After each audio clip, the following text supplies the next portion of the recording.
聂阴夜，渊可真是一败涂地呀！别人的门，祸害无边，挡我灭毒印。总是被别人堵门不是办法。 Halo semuanya, selamat datang kembali. Apa kabar kalian semua? Semoga baik-baik saja. Pada video kali ini kita akan membahas spoiler Donghua yang berjudul Tales of Herding Gods. Baiklah, daripada kalian semua penasaran, mari kita mulai saja pembahasan spoiler untuk episode kali ini. Tanpa berbasa-basi lagi, langsung saja kita mulai videonya. Cerita ini berlanjut, kita diperlihatkan Kanselir Basan yang berkata, kalau semua cendekiawan diajar dengan cara sama, maka yang cepat belajar akan ikut terhambat oleh yang belajarnya lambat, akibatnya kemajuan kultivasi mereka jadi terlambat. Qinmu dan Chen Wanyun memasuki halaman. Kanselir Basan berkata, Akademi Kekaisaran cocok mendidik 1 dari 1000, bukan 1 dari 1.000.000. Karena itu aku pribadi melatih Chen Wanyun, dan dia terbukti jadi bakat langka. Qinmu bertanya, kalau begitu apa bedanya dengan sekte? Kanselir Basan menjawab, itu yang sedang dipikirkan guru kekaisaran, sebab Kanselir Agung akan pensiun, dan guru kekaisaran paling cemas soal masalah ini. Dia tahu Akademi Kekaisaran ada kekurangannya, jadi dia juga membina murid sendiri. Jumlah talenta yang tertahan di sini sebenarnya tidak sedikit. Guru Kekaisaran harus memutuskan, apakah reformasi di Akademi Kekaisaran dilanjutkan atau tidak, tapi jelas ia tak bisa membatalkannya. Sekolah dasar, perguruan tinggi, dan akademi ini sudah jauh melampaui sekte dalam melatih bakat. Jika masalah pembinaan jenius bisa diatasi, mereka akan mengungguli sekte dalam segala hal. Kaisar melatih putra mahkota dengan pelindung, pembimbing, dan guru sejak kecil hingga dewasa, semuanya dari level master sekte, sehingga putra mahkota jadi sangat kuat. Kini metode itu coba diterapkan pada para cendekiawan, mengajari mereka seni ilahi sesuai kemampuan masing-masing. Kanselir Basan berkata, bahwa Kanselir Agung meminta, jika bakat hebat ditemukan, maka bisa disebarkan. Kami diperintahkan untuk memilih cendekiawan terbaik dan multitalenta, lalu diajar langsung oleh para kanselir, dipisahkan dari yang berbakat biasa. Saudara junior, kau adalah akademisi kekaisaran pertama di Akademi Kekaisaran kami, yaitu Akademisi Qinmu.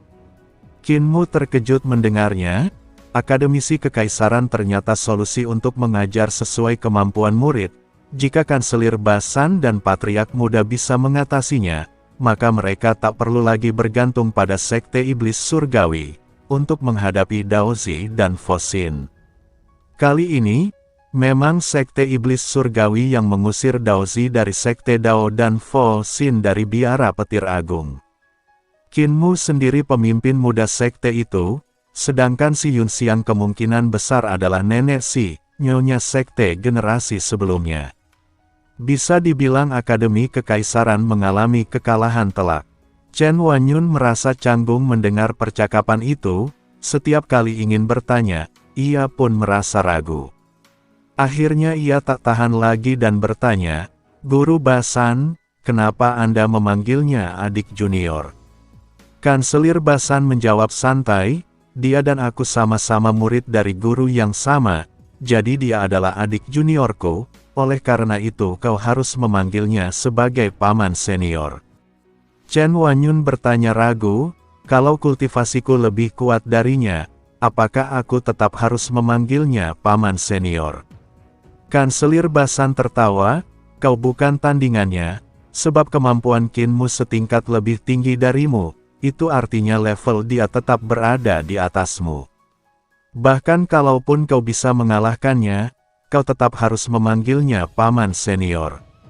Chen Wanyun menggerutu, bagaimana kalau kita bertarung?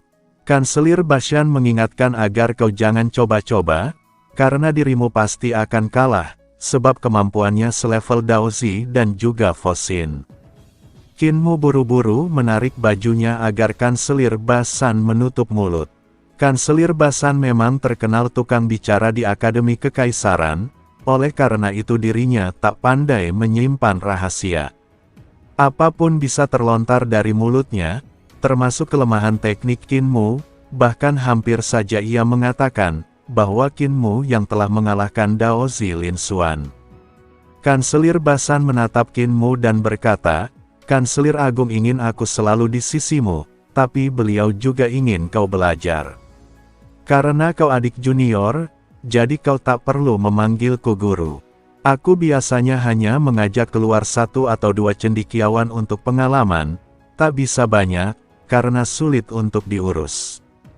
Terakhir aku membawa Chen Wanyun, kali ini mungkin hanya bisa menambah 1 orang lagi." Chen Wanyun menatap dengan harap, tapi Kanselir Basan menggeleng, "Aku tidak bisa membawamu kali ini. Aku harus pilih cendekiawan dengan fondasi kuat, untuk membuktikan apakah akademisi yang diusulkan Kanselir Agung akan berhasil."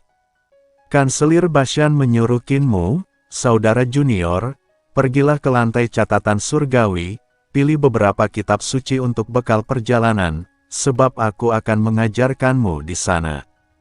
Setelah itu ia pun pergi mencari cendekiawan berbakat luar biasa, sedangkan Qin Mu mengejek Chen Wanyun, membuatnya marah dan pergi dari sana. Qin Mu lalu bersiap ke lantai catatan surgawi. Saat keluar ia mendapati para cendekiawan dari semua halaman muncul dan berdiri di jalan, menatap ke arahnya dalam diam.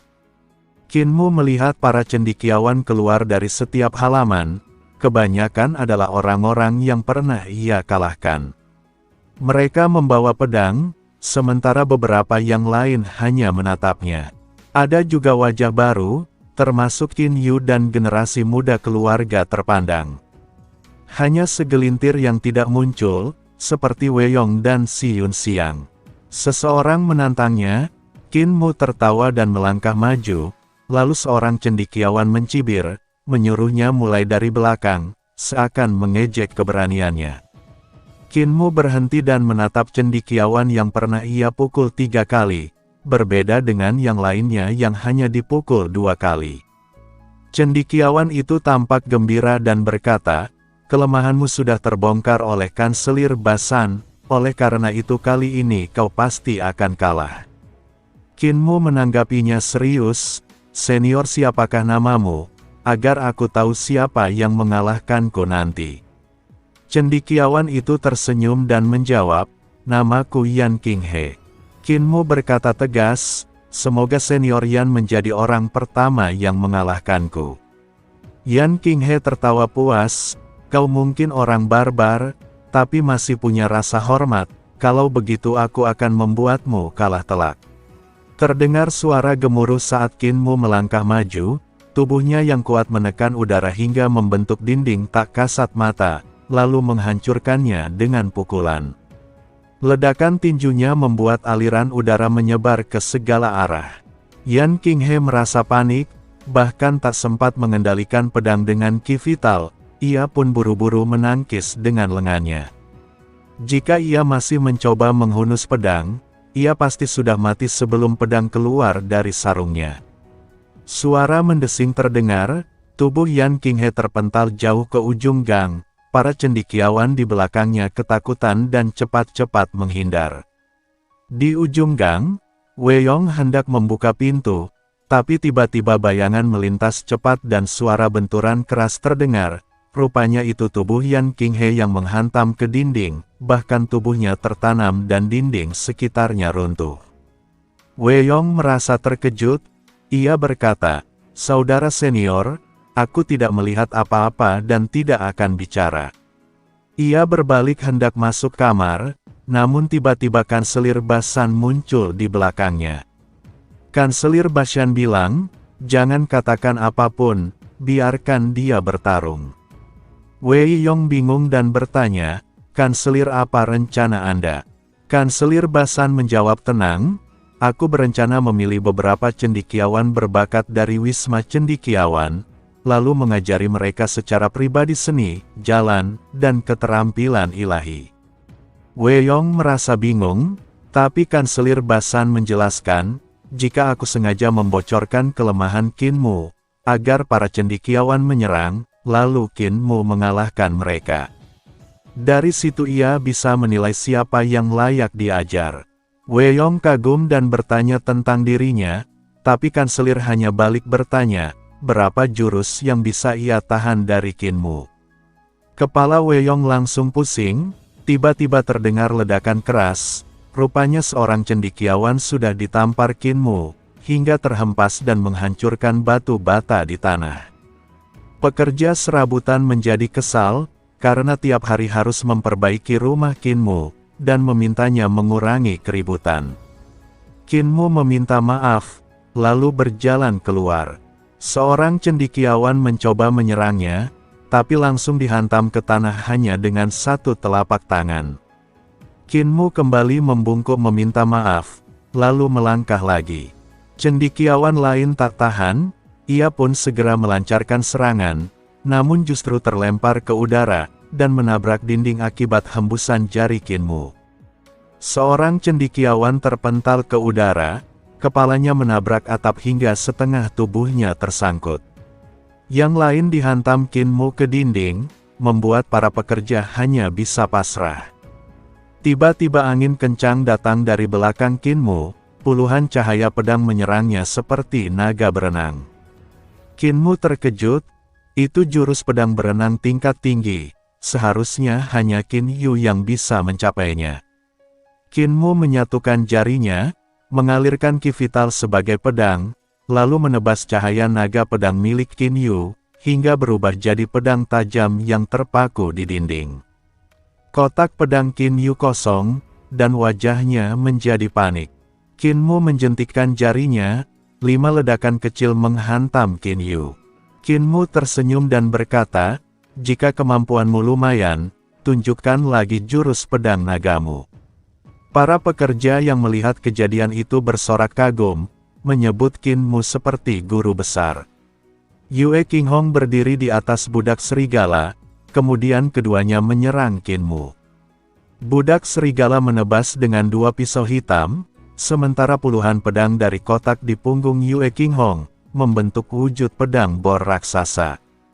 Kinmu tersenyum, memuji kemajuan Yue Qinghong, tapi ia berkata jika aku sudah memurnikan Qi menjadi benang, sehingga Yue Qinghong bukanlah tandingannya. Yue Qinghong menjadi marah, ia mengira kalau Kinmu sedang menghinanya. Kinmu meledakkan benang Qi vital dari jarinya, membentuk pedang raksasa seperti pedang bor yang menusuk budak serigala. Pisau ajaib budak serigala terpental, bajunya robek dan lengannya mati rasa. Yue Qinghong kaget lalu menyerang dengan jurus pedang bor, mencoba menahan Kinmu. Namun Kinmu hanya menjentikkan jarinya, mengubah serangannya menjadi jentik pedang, lalu memadukannya dengan jentik pedang spiral, menguasai keduanya tanpa hambatan. Benang Qi vital Kinmu melilit wujud pedang bor Yue Qinghong, menghancurkannya dalam sekejap. 31 pedang lawan tertusuk benang Qi hingga hancur jadi serpihan. Budak serigala lalu menyerang dengan tendangan, tapi Kinmu membalas dan membuatnya terhempas. Yue Qinghong memanfaatkan momen untuk menusuk bahu Kinmu dengan jari, namun tiba-tiba suara iblis terucap dari Kinmu, yang hal itu mengguncang pikirannya. Ia kehilangan kendali, terdorong di depan Kinmu sebelum sadar kembali, lalu mundur dengan wajah yang muram. Dan pada akhirnya spoiler untuk episode kali ini pun bersambung. Oke, cukup sekian, terima kasih untuk video kali ini, dan sampai jumpa di video berikutnya.